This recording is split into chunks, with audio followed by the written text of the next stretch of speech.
मैंने 500 रुपये की एसआईपी स्टार्ट की थी ना, तो मुझे पता था कि मैं 500 रुपये की एसआईपी से अमीर नहीं बनने वाली हूँ।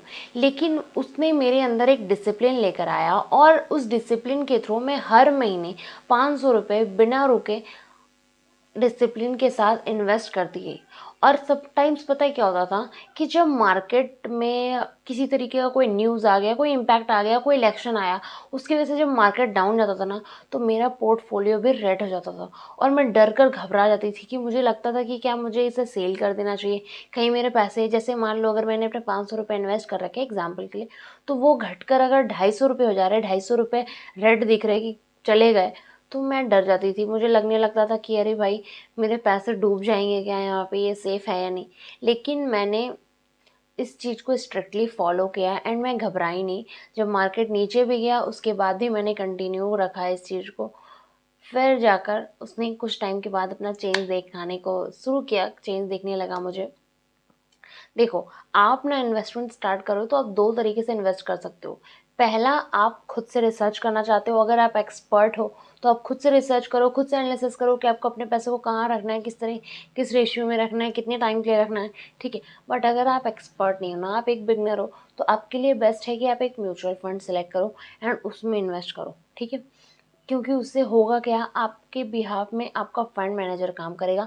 वो दिन रात मेहनत करेगा क्योंकि वो हमसे ज़्यादा एक्सपर्ट है और हमें और भी काम करने होते हैं, हमारी एक्सपर्टीज़ उस चीज़ में नहीं है।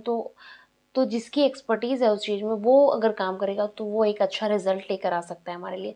तो आप एक अच्छा सा फंड मैनेजर चूज़ करके अपने पैसे को जिस भी अमाउंट में, जिस भी रेशियो के साथ आप इन्वेस्ट करना चाहते हो, 500 से, 100 रुपये से, 1000 रुपये से, देखो ये अमाउंट है छोटे, ये इससे हम कोई अमीर नहीं बन जाने वाले, बट हमारे अंदर एक इन्वेस्टमेंट का डिसिप्लिन ज़रूर लेकर आएगा कि हाँ, हमें हर महीने इस पैसे को इन्वेस्ट करना है, ठीक है।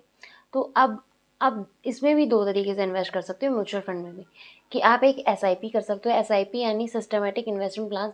आप हर महीने छोटा-छोटा सा अमाउंट, जैसे मैंने बोला 500, 200, 300, 400, 1000 रुपये, जितने से भी करना चाहते हो, तो वो छोटा-छोटा अमाउंट हर महीने डालना चाहते हो, या फिर आप चाहते हो कि आपके पास कोई बल्क में पैसा आता है, कोई 5000, 6000 रुपये आप एक साथ उठा के डालना चाहते हो, तो वो 2 तरीके का ऑप्शन है, आप दोनों तरीके से यूज़ कर सकते हो।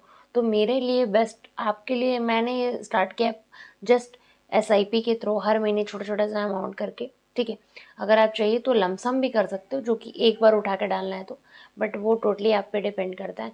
क्योंकि देखो, मैं आपको इसके रीज़न भी बता देती हूँ क्योंकि मैं लमसम क्यों नहीं करती। उसका मेन रीज़न ये है कि जब आप लमसम के थ्रू इन्वेस्ट करते हो ना, तो मार्केट में मे बी समटाइम्स वो बहुत ज़्यादा हाई पोजीशन पे है, या समटाइम्स वो ना, मतलब कहीं लो पोजीशन पे है या किसी एवरेज पोजीशन पे है, ठीक है। बट अगर आप हर महीने छोटा-छोटा अमाउंट इन्वेस्ट करते हो ना, तो वो एडजस्ट हो जाता है, ठीक है। तो बेस्ट होता है कि आप एक बार अपने पैसे को उठा के मत डालो। मान लो आपके पास अभी 6000 रुपये हैं और आप उससे इन्वेस्ट करना चाह रहे हो और मार्केट अभी हाई पोजीशन पे है, ठीक है। तो इसलिए वो एवरेज नहीं हो पाता, तो अगर आप छोटे-छोटे अमाउंट से करते हो तो वो एवरेज हो जाता है, ठीक है। तो इसी के लिए वो बेस्ट ऑप्शन होता है। बाकी आपका क्या कुछ फीडबैक है वो चाहिए तो आप हमें कमेंट के थ्रू बता सकते हैं। So thank you so much for watching this video. अगर चैनल पर नए हैं तो सब्सक्राइब कर सकते हैं। मिलते हैं एक नेक्स्ट इन्फॉर्मेटिव वीडियो से, तब तक के लिए जय हिंद।